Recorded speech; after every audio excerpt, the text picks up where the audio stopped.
Neste curso eu vou falar sobre as classes do JavaScript. Então eu vou abordar alguns conceitos como herança, getters e setters, static, atributos e métodos privados e entre outras dicas. E neste primeiro vídeo eu vou dar uma introdução sobre as classes, vou mostrar o que é, quando utilizar e como utilizar, na teoria e na prática. E aí, beleza? Vitor Serão aqui do Programa de Soluções. Então as classes no JavaScript, elas são um template para a criação de objetos. Então imagine que você tem diversos objetos que têm a mesma estrutura. Você pode criar uma classe para garantir que nenhum desses objetos fuja desse padrão. E dessa forma você consegue garantir uma confiabilidade maior dos dados, visto que todos eles estão no mesmo formato. Uma classe ela pode ter atributos e métodos. Os atributos são as características dessa classe. Já os métodos são as funções dessa classe.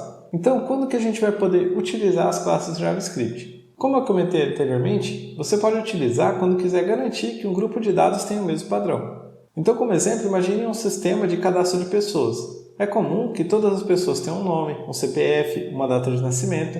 Então, a gente poderia ter a classe pessoa. Ou, em outro exemplo, imagine um sistema de pedidos. Todos os pedidos têm uma data, um cliente, um valor, os itens desse pedido, e entre outros. Então, a gente também poderia ter a classe de pedidos. Outra situação de uso de classe no JavaScript seria para agrupar uma quantidade de métodos de um recurso. Então pense numa conta bancária. Pode ter diversas operações, como saque, depósito, transferências e entre outros.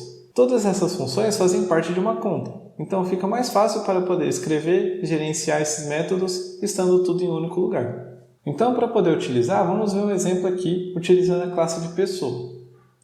Então, primeiramente, a gente vai ter aqui a palavrinha reservada class, e aqui o nome da classe que a gente está criando, certo?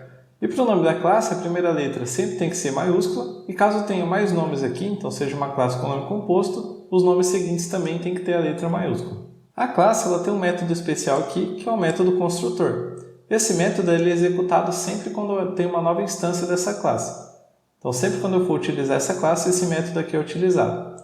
É possível colocar qualquer coisa aqui dentro dele, mas a forma mais comum de utilizar é colocar a inicialização de todos os atributos aqui. Então, por exemplo, esse dis.nome aqui ele é um atributo da classe que ele vai ficar disponível para a classe toda. E eu estou inicializando ele aqui, colocando como valor o nome que eu recebi aqui como parâmetro.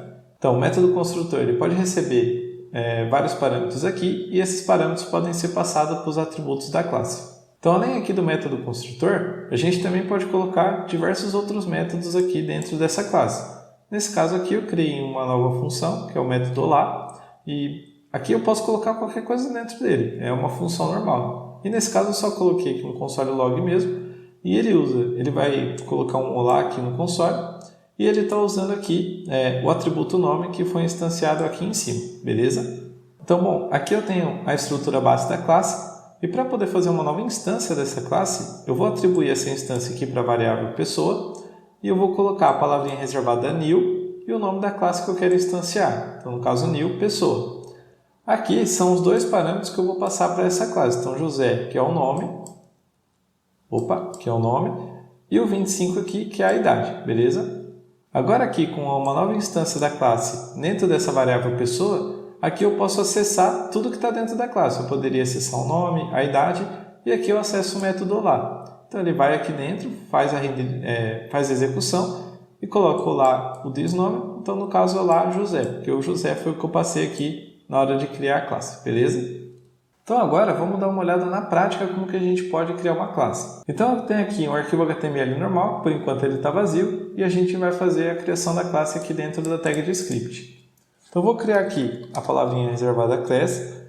Eu vou fazer a criação daquela classe de pedido, como eu comentei ali no exemplo, tá? Então, eu vou colocar class pedido, então aqui inicializando com a primeira letra maiúscula, e vou colocar primeiro o método construtor, e ele vai receber algumas informações. Então, primeiro a data, o segundo aqui os itens do pedido, e aqui o valor, certo? Vou inicializar todos os atributos aqui, então para fazer isso vou fazer o dis.data, vai receber o valor da data.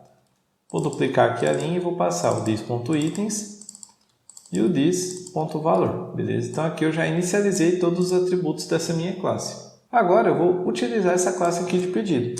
Então eu vou colocar aqui um let pedido, ele vai ser igual a new pedido, E aqui eu vou passar os itens para esse pedido. Então o primeiro é a data, vou colocar o new date aqui do JavaScript. O segundo são os itens. Para esse daí eu vou passar um array, posso colocar aqui direto mesmo, então eu vou colocar item 1 e item 2, só para exemplificar mesmo. E como terceiro parâmetro aqui, eu vou colocar o valor desse pedido. Então vou colocar aqui, por exemplo, 100, certo? Então agora, com esse novo pedido aqui, eu vou dar um console.log para a gente poder ver o que é exibido. Para poder visualizar o console aqui, eu vou abrir, eu utilizo a extensão Live Server, então eu vou abrir esse arquivo aqui com Live Server. E basicamente essa extensão permite que ele fique escutando todas as alterações que eu faço aqui nesse arquivo de HTML, beleza? Então eu já abri meu arquivo aqui, e aqui ele já deu o console mostrando aqui os dados do pedido. Então aqui eu tenho uma data, eu tenho os itens aqui desse pedido, que ele é um array, e eu tenho aqui também o valor desse pedido. E aqui em cima até ele indica que é uma classe do tipo pedido, beleza? Bom, como eu tenho o acesso a todos os atributos e métodos aqui agora por essa variável pedido que eu criei em instância, vou colocar um console dessa outra forma aqui, console.log, o valor do pedido é, eu vou colocar aqui, pedido.valor, certo? Repare que o VS Code ele até completa aqui com as opções que eu tenho, essa classe, tá? Então no caso, data, itens e valor. Certo? Então, ele já renderizou aqui, o valor do pedido é 100, beleza? Aqui dentro também eu poderia ter, por exemplo, um método. Vou colocar um método teste aqui, que ele só dá um console.log em teste. E para acessar um método aqui através dessa instância do pedido, é só eu colocar pedido, ponto e o nome do método. Então ele já até completa aqui, abre e fecha parênteses, e aqui ele já renderizou o teste, então eu já consegui acessar um método dessa classe também. Então neste vídeo é isso. No próximo vídeo eu vou mostrar como funciona os getters e os setters de uma classe do JavaScript. Até o próximo vídeo. Valeu!